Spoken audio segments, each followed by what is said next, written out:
우리에게 나와 너라는 아이엔다우라는 책으로 잘 알려진 유대인의 유명한 철학자가 있습니다.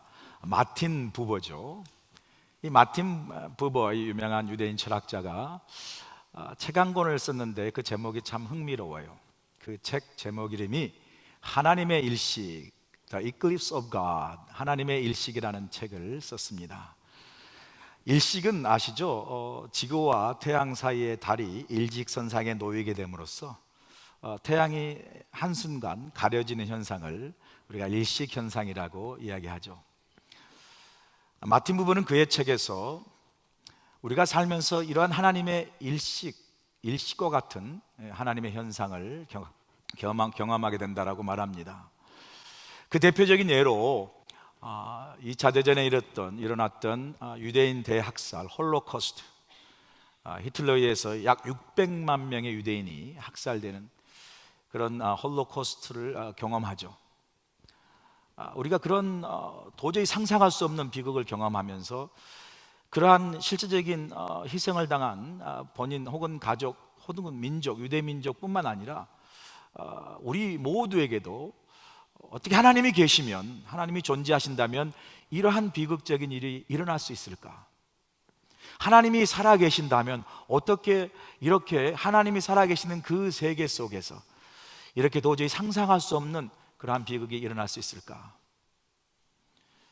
하나님이 어디에도 보이지 않는, 그야말로 하나님이 없는 세계에서나 가능한 일들이 어떻게 일어날 수 있을까라는 것을 우리 스스로 자문하기도 하고 또 항변하기도 하는 것이죠. 마틴 부버는 그러한 홀로코스트 예를 들면서 본인 스스로도 유대인으로서 그 홀로코스트의 피해자이면서 그는 이렇게 그의 책에서 고백합니다. 그렇게 엄청난 비극 앞에서 도대체 하나님이 전혀 계시지 않고 하나님이 전혀 보이지 않는 그런 절망적인 상황 속에서도 하나님은 존재하지 않고 계시지 않는 것이 아니라 하나님은 보이지 않을 뿐 여전히 하나님은 우리 가운데, 그 상황 가운데 계시고 존재하시고 일하신다라고 고백해요. 다만 우리가 하나님의 부재를 일시적으로 경험하는 하나님의 일식 현상에 불과하다. 참 대단한 믿음의 고백이죠. 우리가 오늘 본문에서 룻과 나오미의 그 베들레헴의 귀향과 정착하는 과정 속에서 우리는 하나님의 일식 현상을 엿볼 수가 있습니다. 나오미가 룻이 이방 땅에서 10년을 나오미가 살면서 모든 걸 다 잃어버리잖아요. 남편도 다 잃어버리고, 그죠? 장성한 두 아들마저도 잃어버려요.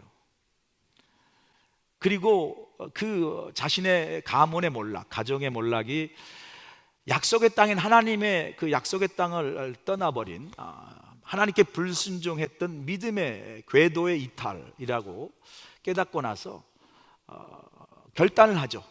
이제 하나님의 땅으로 돌아가야 되겠다. 믿음의 궤도 이탈해서 믿음의 자리로 돌아가야 되겠다 라고 결단하고 자신을 따르겠다는 며느리 룻과 함께 베들레헴으로 돌아옵니다. 자, 우리의 마음 같으면 참 이렇게 큰 맘 먹고 믿음으로 결단하고 하나님께 돌아왔으면 하나님께서 큰 두 팔을 벌리고, 그래 잘 돌아왔다, 너 정말 돌아온 거 보니까 너무너무 안 됐구나, 너무너무 불쌍하구나, 이렇게 다 망해버렸니? 하고 오히려 나오미의 룻을 정말 위로하고 그 잃어버렸던 모든 걸 당장이라도 회복하고 모든 걸 다 참 하나님의 은혜로 해결해 주면 좋겠지만, 사실 믿음의 결단을 하고 하나님의 자리, 믿음의 자리로 돌아왔음에도 불구하고 나오미와 룻에게는 그야말로 아무것도 앞길이 보이지 않는 막막한 상황이에요. 두 사람 다 남편 잃어버린 과부잖아요, 그죠? 당시에 가장 사회적으로 불쌍한 세 그룹이 있었는데 그게 첫 번째가 나그네고, 두 번째가 어린 아이들과 세 번째가 남편 없는 과부였어요. 사회적으로 스스로 살아갈 수 없는 존재라고 규정됐던 가장 밑바닥의 인생, 그 두 과부가 이 베들레헴에 비록 돌아왔지만 전혀 살아갈 길이 보이지 않아요. 앞이 막막해요. 그야말로 믿음의 자리로 돌아왔지만 정말로 하나님의 회복의 손길을 보기를 원하지만 하나님의 도움과 회복의 손길은 전혀 보이지 않는, 어쩌면 하나님의 일식과 같은 현상을 나아미와 룻이 경험합니다. 자, 이런 상황에서 2장으로 들어오니까 2장 1절이 이렇게 시작합니다. 2장 1절에 보니까 어떻게 시작합니까? 나오미의 남편 엘리멜렉의 친족으로 유력한 자가 있으니 그의 이름은 보아스더라. 자, 2장에 들어와서 베들레헴에 왔을 때 2장의 시작이 이 보아스라는 그러한 인물을 소개하는 것부터 시작해요. 오늘 본문에서 소개한 보아스의 프로파일을 보니까 그가 죽은 엘리멜렉, 남편 엘리멜렉의 친족이고 그 다음에 붙은 수식어가 유력한 자다, 그렇게 이야기하죠. 유지거나 부자거나 상당히 힘을 가진 사람이라고 그렇게 소개하는 거죠. 자, 그런데 우리가 이 1장과 2장의 전환점에서 말씀을 잘 생각해보고 묵상해보면 이 2장 1절에 등장하는 이 보아스를 소개하는 구절이 사실은 좀 생뚱맞다라는 생각이 들어요. 1장과 2장의 그 전환점에서 별로 들어가지 않으면 훨씬 부드러울 수 있는 그런 그 문장의 전환이 정말 어울리지 않게 이 보아스라는 사람을 소개하는 것부터 2장이 시작되는 걸 보게 됩니다. 자, 1장 마지막 절이 어떻게 끝나냐면 1장 마지막 절이 나오미가 모압 지방에서 그 며느리 모압 여인 룻과 함께 돌아왔는데 그들이 보리추수 시작할 때에 베들레헴에 이르렀더라. 보리추수 시작할 때 베들레헴에 왔다고 그래요. 자, 그러면 이 보리추수 할 때 참 모든 게 망해서 이제 베들레헴에 왔으면 그들의 생계가 막막하고 앞으로 살아가야 할 길이 정말 캄캄한데 그 막막하고 캄캄한 현실 속에 그들이 취해야 할 바로 연결된 구절이 있다면 바로 2장 2절로 가는 게 훨씬 더 부드러워요. 2장 2절이 모압 여인 룻이 이제 베들레헴에 돌아와 가지고 두 정말 시어머니와 며느리가 앉아서 있는 상황에서 살아가야 되잖아요. 그냥 앉아서 숟가락만 빨 수 있는 건 아니잖아요.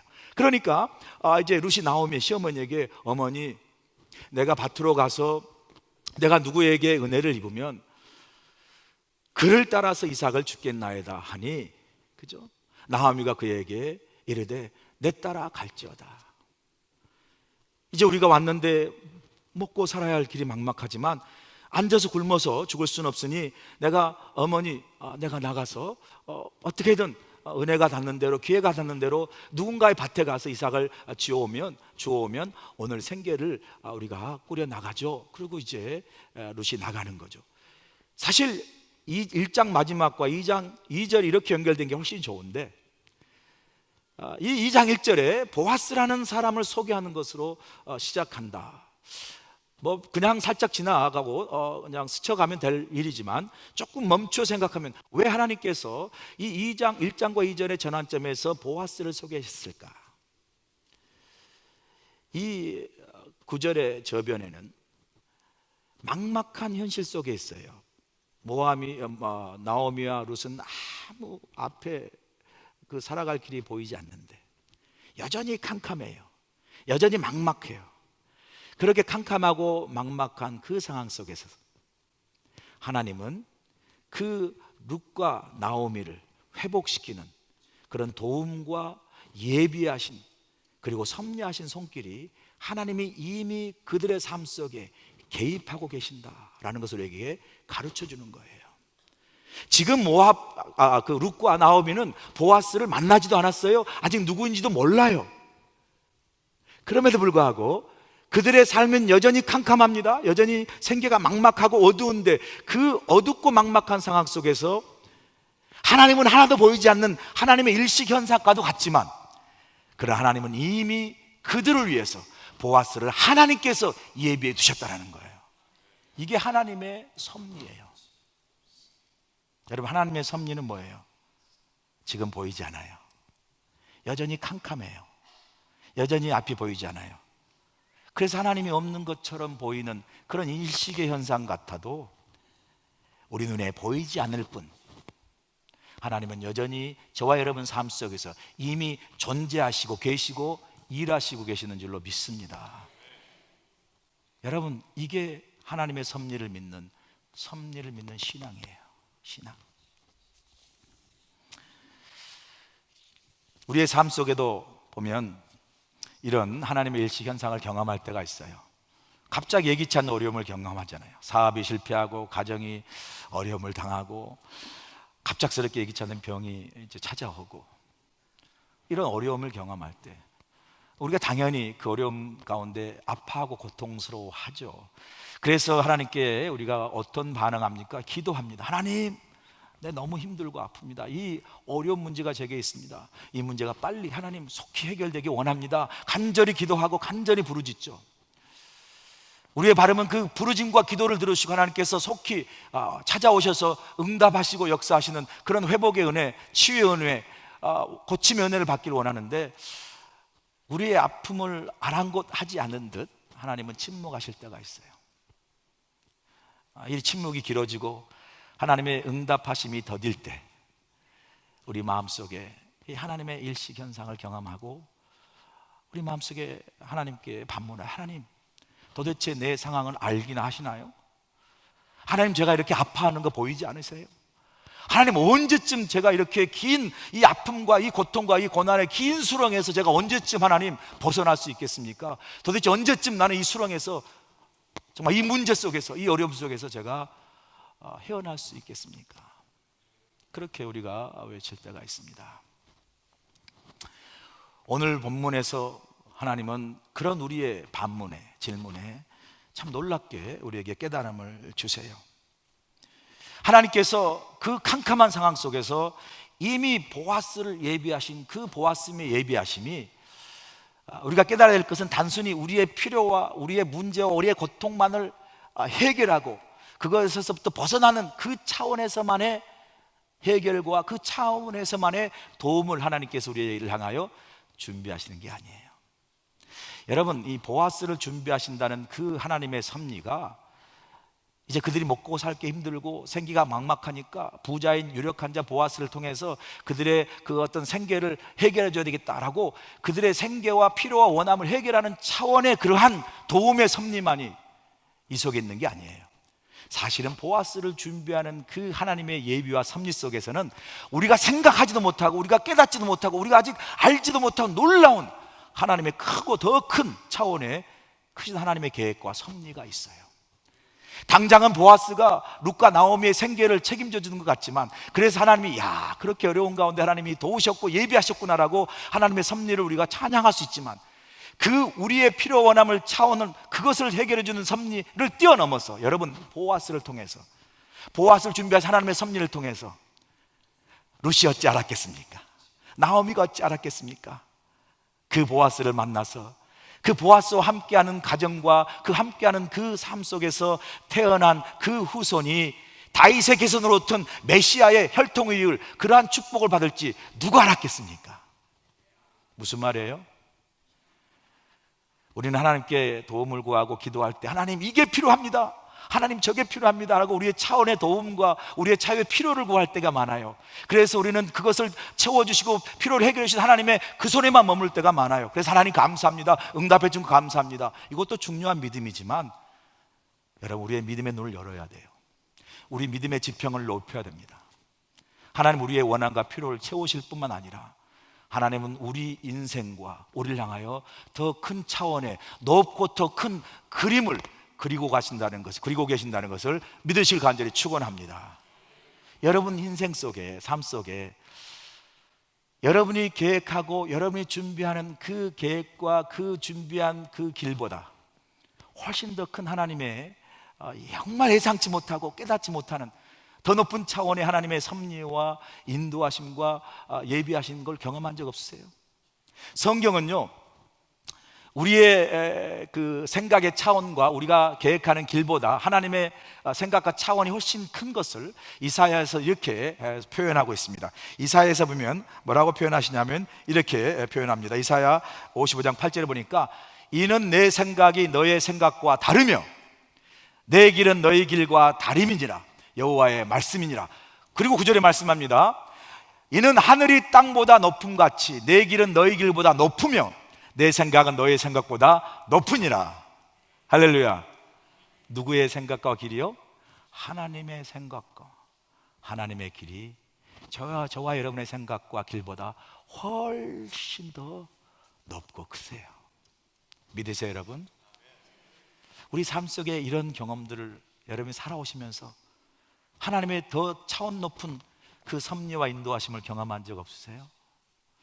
제 인생을 돌아보니까 제가 그런 하나님의 정말 차원 높은 섭리를 경험한 적이 많습니다. 한 가지 예를 들면, 제가 이제 미국에 올 때 그 미국에서 목회 상담학 박사 PhD를 받아서 이제 한국에 돌아가서 교수가 되고 많은 목사님들에게 이 목회 상담학을 가르쳐야 되겠다. 제가 어머님을 잃고 또 제 개인적으로 병을 얻고 싸우는 과정에서 참 이 우리의 마음을 이렇게 다스리고 치유하는 게 중요하다라는 생각으로 이제 미국 유학길에 올랐습니다. 청운의 큰 꿈을 안고. 근데 이제 당시 목회 상담할 때 그 가장 유명한 교수가 하워드 클라인벨이라는 교수가 있었는데, 그 교수가 클레어몬트 신학교에 교수로 있었어요. 그래서 제가 이제 클레어몬트 신학교에 유학을 왔습니다. 그 교수님 밑에서 박사학위를 받아서 이제 금이 환영해야 되겠다 계획을 묻고 와가지고 석사 입학해가지고 열심히 공부했어요. 정말 박사 과정을 들어가야 박사를 받을 거 아닙니까? 일단 들어가야 되니까, 입학을 해야 되니까 열심히 막 2년 3년 공부해가지고 정말 잘 준비해서 이제 박사 과정을 딱 어플라이했어요. 지원해서 기다리잖아요. 이제 근데 기다리는데 갑자기 이제 기다리는데 편지가 왔어요. 떨리는 마음으로 편지를 딱 열었습니다. 열으니까 딱 첫 번째 보니까 Congratulations. 무슨 말이에요 이게? 합격했다는 거예요. Congratulations.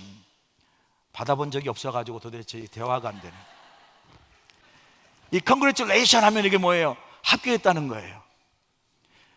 사실은요, 편지가 Congratulations 그러면 이제 We are pleased to 이러면서 합격했다는 이야기고요, 편지를 딱 열었는데 Thank you 그러면 떨어진 거예요. 이거는요, Thank you for applying 하면 떨어진 거예요. 그래가지고 We are sorry 그렇게 되는 거예요. 제가 Congratulations 하니까 와, 합격했다. 그리고 너무나 기뻐가지고 저희 집사람이 야, 나 합격했다 이거 보라고. 그러면 친구들한테 합격했다. 너무 좋았어요. 와, 드디어 이제 박사과정을 입학했구나. 그리고 이제 너무 기뻐가지고 친구들에게 하다가 이제 정신을 차리고 다시 기뻐가지고 딱 보는데 Congratulations는 맞는데 그 밑을 내가 자세히 안 읽은 거예요. 왜냐하면 너무 흥분해가지고. 자세히 딱 보니까 합격은 했는데 어떤 말이 있었냐면, 합격인데 너가 들어와서 공부를 하려면 1년 동안 병원에서 임상 상담을 해야 된다라고 나와 있는 거예요. 근데 너무 기뻐가지고 그 문장을 못 본 거예요. 제가 갑자기 그 기뻤던 마음이 싹 사라지고, 아니 합격이면 합격이지, 그거 들어가서 공부하면 되지, 뭔 합격인데 또 1년 동안 병원 가서 임상 상담을 하고 오라는 이유는 또 뭐냐. 입이 이렇게 나오고 이제 불만이 되는 거예요. 원망이 되고. 우리 교수님한테 이제 찾아갔어요. 교수님이 그 디파트먼트 헤드시니까 뭐 그분이 결국 뽑은 거나 마찬가지인데, 제가 참 그분한테 열심히 공부를 했거든요. 성적도 좋아요. 제가 거의 뭐 A예요. 진짜라니까요. 전부 다 거의 제가 성적표를 보여줄 수가 없네 정말. 뭐 거의 이렇게 공부를 잘해서 했는데, 아니 조건부 같은 입학처럼 이렇게 1년 하라니까, 아니 교수님 이거 어떻게 됩니까? 그러니까 교수님이 웃으시면서 1년 하고 오는 게 훨씬 너가 공부하는 데 도움이 된다고 그렇게 말씀하세요. 웃으니까 더 밉더라고. 보니까 좀 같이 얼굴을 심각하게 어떡하니 이래줘야 되는데 웃으면서 한 번 더 1년 하면 앞으로 공부하는 데 도움이 많이 된다고. 잘 안 들어와요. 불평해가지고 불만돼가지고 이제 이렇게 하는데, 그럼 어떡합니까? 제가 갈 데도 없고 아는 데도 없는데. 그래서 우리 교수님이 하와이에 내 친구가 하나 있는데 병원에서 일하는 친구인데 상담으로 소개를 시켜주겠다는 거예요. 그래서 하와이를 가면 어떻겠냐고 그렇게 이야기하는 거예요. 아니 한국에서 정말 태평양 멀리 건너가지고 유학 갔는데, 그것도 멀어서 힘들어서 막 유학생으로 적응하고 있는데 다시 또 하와이로 오라 그러니까요, 제가 그때는 정말 너무 속상한 거예요. 아니 어떻게 또 다시 하와이 그 먼 데까지 갑니까? 그때는 안 와봐가지고 하와이가 좋은지 몰랐거든요. 근데 너무 속상해가지고 막 그냥 어떡하나, 초이스가 없잖아요. 교수님인데. 제가 이제 기숙사에 돌아와가지고 어떡합니까? 옆방에 사는 친구 목사님에게 정말 정말 속상해 죽겠다고 이제 이렇게 표현하는 거죠. 내가 하와이 가라고 하는데 이거 어떡하냐고 그랬더니 그 옆에 살던 그때 목사님 누구냐면 김도민 목사님이 제 옆집에 살았었어요. 기숙사에. 김도민 목사님 누구냐면 김우미 목사님의 동생이에요. 김우미 목사님 아시죠? 김 목사님 동생인데 제가 하와이 간다니까 우리 형님이 하와이에서 목회하는데? 그러는 거예요. 그러면 하와이 가면 그러면 그 교회에서 그 교회 다니면 되겠다. 내가 소개시켜 줄게. 그리고 제가 오게 됐습니다. 제가 장로교 목사입니다. 그런데 제가 이곳에 와서 그리스도연합감리교회를 만나고 이 하와이에서 수임하시는 김우민 목사님을 만난 거예요. 제가 여기서 만난 이것 때문에 제가 장로교 목사였던 제가 감리교 목사가 됐습니다. 그래서 제가 이 장로교 목사였던 제가 그때 당시 정말로 제가 정말 불평하고 원망했던 그런 상황에도 불구하고 하나님께서 하와이 오게 하셔서 하와이 교회를 만나가고 김웅 목사를 만나게 해서 장로교 목사였던 제가 감리교 목사가 돼서 그래서 다시 프로세스를 시작하고 그래서 감리교 목사가 돼서 우리 그리스도연합 감리교회의 담임 목사로 오게 된 거예요.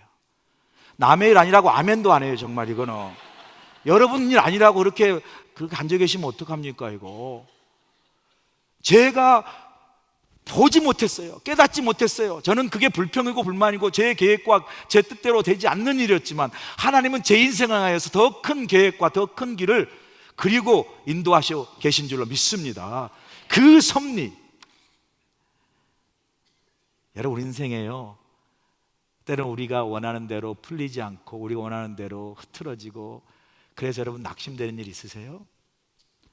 여러분이 계획한 대로 잘못되지 않아서 오히려 그것 때문에 힘들고 계세요? 순간에 힘들고 어려울 수 있어요. 그러나 그때 꼭 필요한 게 뭔지 아세요? 여러분의 인생을 주관하신 분이 하나님이시라는 사실. 그 하나님이 여러분의 삶을 주관하시는, 그래서 하나님의 뜻대로 계획대로 여러분의 삶을 인도하시는 그 하나님의 섭리를 믿는 믿음을 갖기를 간절히 축원합니다. 이 하나님의 섭리를 믿는 신앙은 있으면요, 잠깐 어그러지는 일, 잠깐 힘든 일, 하나님은 여러분의 계획은 어그러질지 몰라도 하나님은 여러분의 인생과 여러분의 삶을 위해서 더 높은 차원의 일을 계획하고 계시는 줄로 믿습니다. 이 신앙이 우리에게 필요해요. 이 신앙이. 그러니 너무 그냥 안 됐다고 울상불상하지 마세요. 그거는 하나님의 섭리를 믿지 못한 그런 믿음의 결과예요. 저는 알지 못하고 불평했지만 저보다 더 큰 차원의 인생의 계획을 그리신 하나님 때문에 지금 이렇게 여러분 앞에 부족하지만 서서 하나님의 귀한 사명, 목회의 사명을 감당할 수 있는 이 축복을 제가 어찌 그때 알았겠습니까? 어찌 그때 알았겠어요? 그 좁은 소견과 좁은 그 시야로 하나님은 여러분의 우리 교회를 향해서 더 넓고 크고 차원 높은 계획과 더 큰 시야와 비전을 가지고 오늘도 일하시고 계신다는 이 하나님의 섭리를 믿는 신앙이 오늘 우리 모두에게 있길 다시 한번 간절히 축원합니다. 여러분, 나오미와 룻은 알지 못했어요. 그런 하나님이 이미 일하고 계시잖아요. 자, 그런데 그 나오미가 이제 아직 하나님의 섭리를 알지 못하니까 지금 당장 모든 게 해결된 게 아니잖아요. 자, 두 과부가 앉았는데 삶을 살아야 되잖아요. 뭐 숟가락만 들고 손가락만 빨 수 있는 거 아니잖아요. 그래서 2절에 보니까 드디어 나오미가 이제 이야기합니다.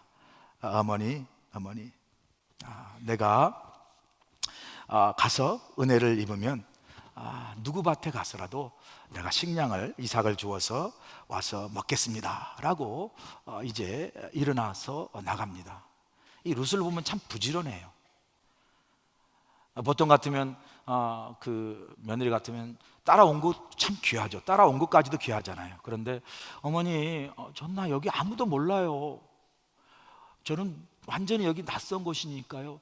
어머님이 가서 좀 이렇게 혹시 아는 사람 알아보시고 식량을 꼬우시면 요리는 제가 하겠습니다, 어머니. 그러니까 어머님이 좀 나가서 한번 이렇게 아는 사람 물어서 좀 식량을 가지고 오시면 안 될까요? 이렇게 말해도 사실 누구 하나 나무랄 수 있는 상황은 아니죠.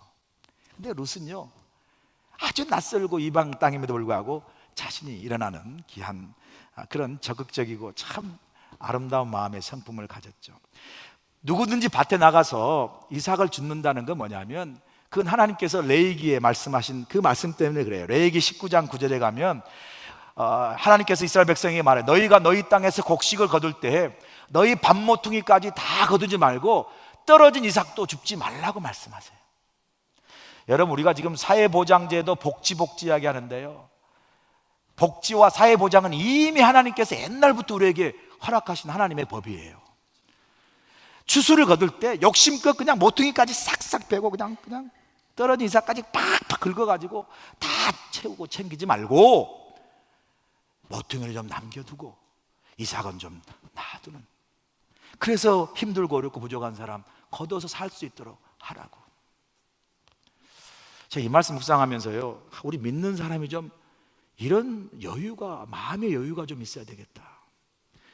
교회에서 보면요, 어떤 사람은 모퉁이까지 싹싹 빼고 그냥 떨어진 싹까지 팍팍 긁어가지고 자기만 그냥 챙기는 사람들이 있어요. 자기만 생각하는 사람. 그게 꼭 이삭만이 아니에요. 마음으로도 그렇고 생각으로도 그렇고 자기만 생각하고 자기 주장만 생각하는, 그냥 남의 모퉁이와 남의 떨어진 마음들은 생각하지 않아요. 그냥 자기만 생각해서 그냥 다 마음으로 닫고 생각하는 그런 성도들이 있어요. 다행히 우리 교회는 없지만 그런 성도들이 있다는 거죠. 여러분, 모퉁이 좀 남겨두시고요, 누군가 여러분의 마음을 들어올 수 있는 마음의 한 구덩이도 좀 비워두시고요, 누군가 여러분과 함께 대화를 섞을 수 있는 여러분의 그 대화의 틈과 이삭도 좀 남겨두실 간절히 축원합니다.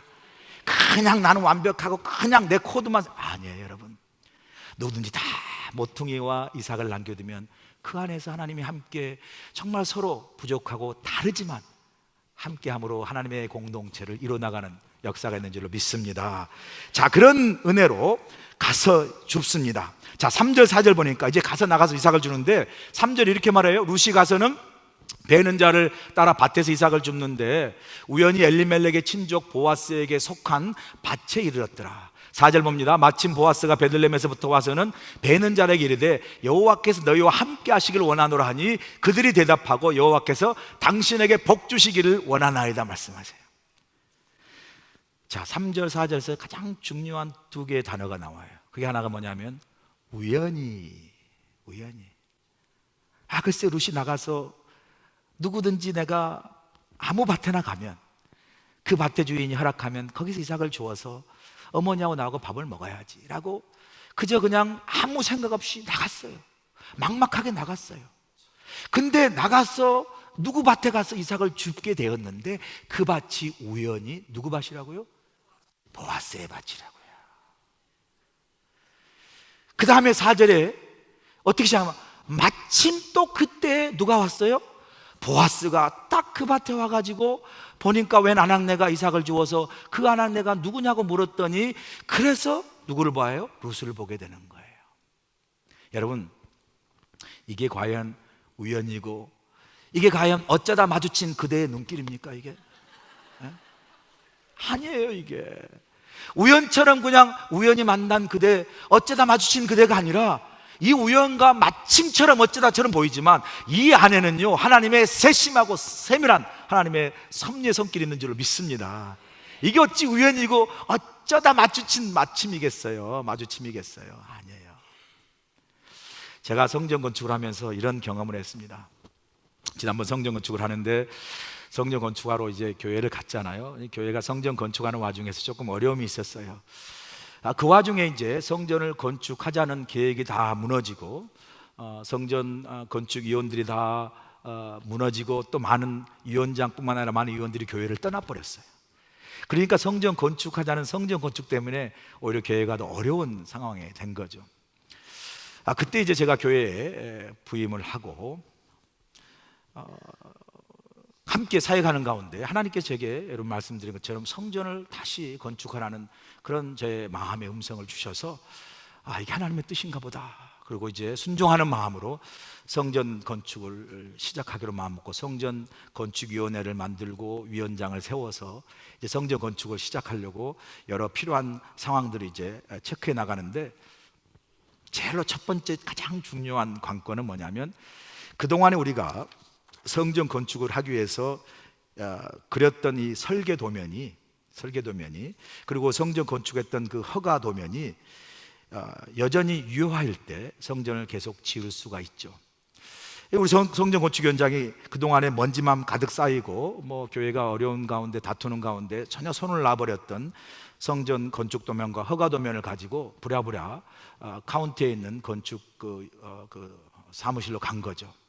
허가 사무실로 가서 딱 꺼내서 보니까, 여쭤보니까 우리 건축 허가 기간이 3개월밖에 없는 거예요. 3개월.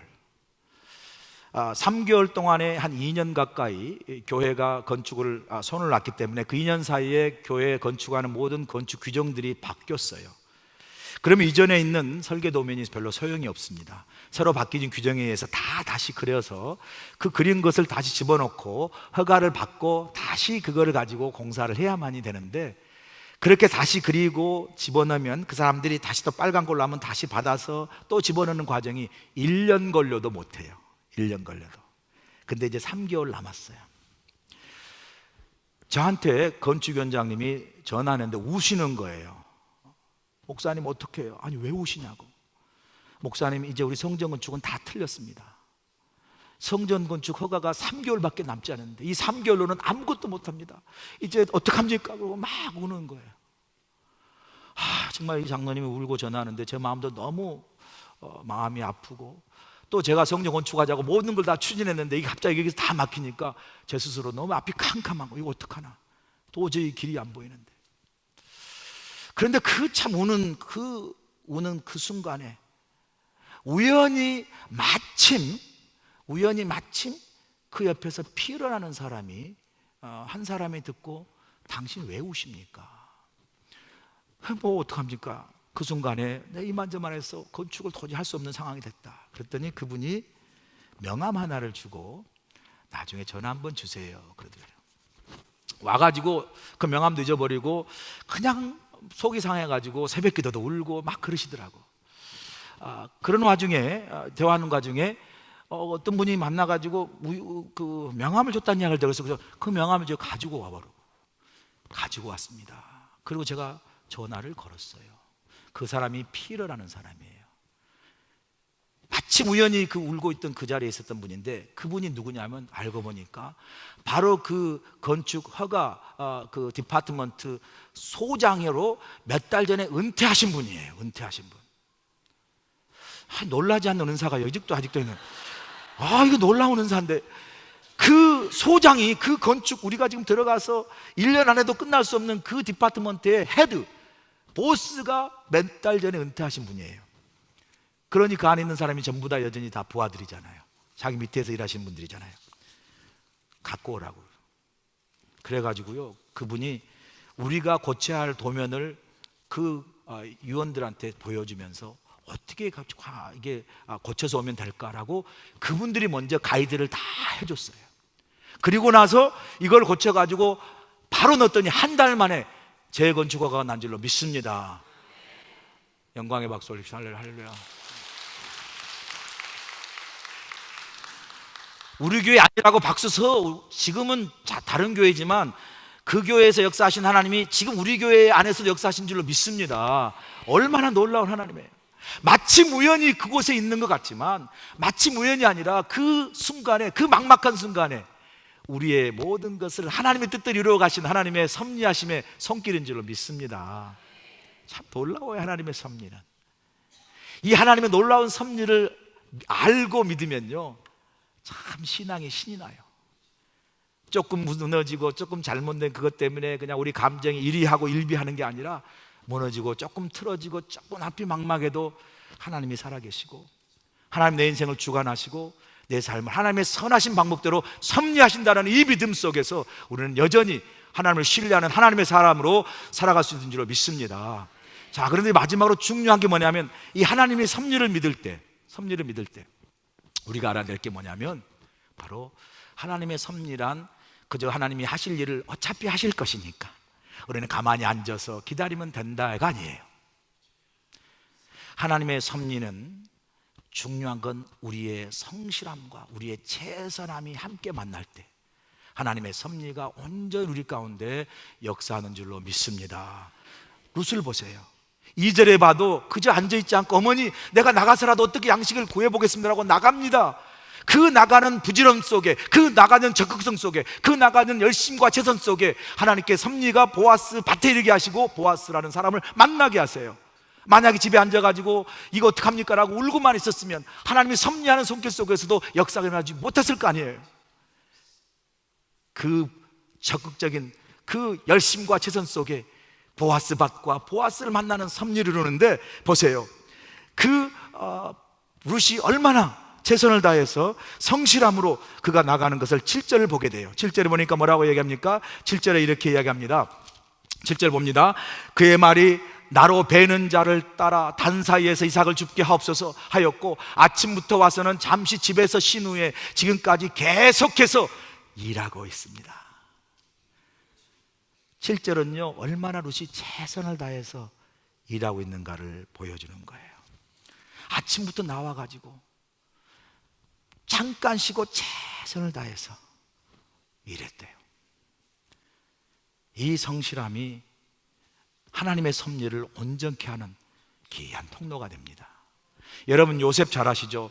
요셉의 인생을 가만히 조명해 보면 요셉도 참 하나님의 섭리가 곳곳에 있어요. 미디아 그 형제들한테 팔려서 구덩이에 던져졌을 때 어떻게 그렇게 마침 그때 미디안 상인이 지나갑니까? 도움 받잖아요. 그리고 노예 시장으로 옵니다. 노예 시장에 오면 아시는 대로 여러 노예들만 있죠. 요셉만 있는 게 여러 노예들이 있는데 그 노예들마다 이게 딱 옷 벗어놓고 딱 그렇게 섭니다. 여러 노예들이 팔려가고 있는 그 순간에 이제 요셉이 딱 노예 등단에 와가지고 상품이 돼가지고 서 있을 때 마침 그때 또 보디발이 옵니다. 보디발한테 팔리는 거예요. 그죠? 자, 보디발 집에 가서 바딜랭 기지로 유혹하는 그 부인 때문에 그만 억울하게 정말 그 감옥에 가잖아요. 그런데 감옥에 가는 그때 어쩜 또 그렇게 그 술 맡은 가는과 떡 맡은 가는이 그때 또 들어올 게 뭡니까? 곳곳에 하나님의 섭리가 있어요. 어차피 하나님의 섭리는 요셉에게 있으니 요셉은 그저 하나님의 뜻대로 잘 될 인생이다. 아니에요, 여러분. 그렇게 하나님의 섭리가 요셉의 인생 속에 쫙 있지만 그 섭리 속에 있는 요셉의 삶을 보세요.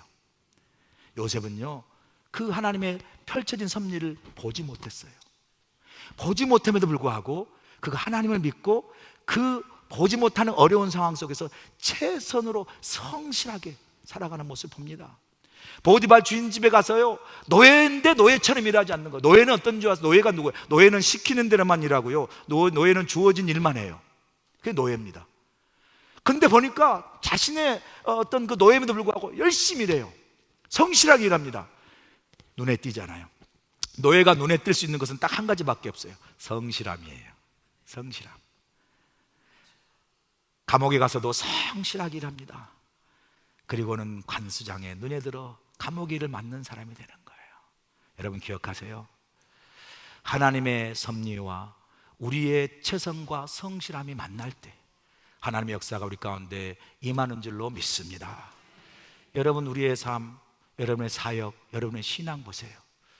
어차피 하나님이 여러분을 축복하시고 인도하실 거 맞아요. 그러나 온전한 축복, 하나님의 차원 높은 큰 섭리, 그 은혜를 경험하시기 위해서는요 지금 나의 믿음, 나의 섬기는 사역, 나의 삶의 모든 분야에서 정말 최선과 성실함으로 나아갈 때 그 최선과 성실함이 우리의 삶 인도하신 하나님의 섭리를 만날 때 여러분이 생각하지 못한 놀라운 차원의 하나님의 축복의 은혜가, 회복의 은혜가 있을 줄로 믿습니다. 하나님이 보이지 않을 때가 있어요. 혹시 하나님이 보이지 않는 어려움을 경험합니까? 하나님이 이미 여러분 삶 속에 일하시고 계세요. 지금은 보이지 않지만 하나님의 섭리를 믿는 신앙으로 여러분 삶의 최선으로 성실함으로 믿음으로 나아갈 때 하나님이 합력해서 우리가 정말 경험하지 못하는 더 높은 차원으로 우리 교회와 여러분의 삶을 인도하시고 축복하실 줄로 믿습니다. 기도하시겠습니다. 좋으신 아버지 하나님 감사합니다. 하나님, 때로는 우리가 하나님의 일식처럼 앞이 보이지 않을 때가 있습니다. 하나님 어디 계시는가 반문할 때도 여전히 우리 삶을 붙잡고 계시는 하나님의 놀라우신 섭리의 손길을 믿는 섭리의 신앙, 섭리의 믿음을 갖게 하셔서 우리의 믿음의 삶이 한순간순간에 일희일비하지 않게 하시고 도도하게 펼쳐가신 하나님의 놀라운 섭리의 계획 속에 우리와 최선과 성실히 만나서 하나님의 역사가 더욱더 크게 우리 교회와 우리의 삶을 통하여 이루어지는 은혜가 있도록 축복하여 주시옵소서. 예수님의 귀하심으로 감사하며 기도하옵나이다. 아멘. 일어나라 주의 백성, 빛을 발하라.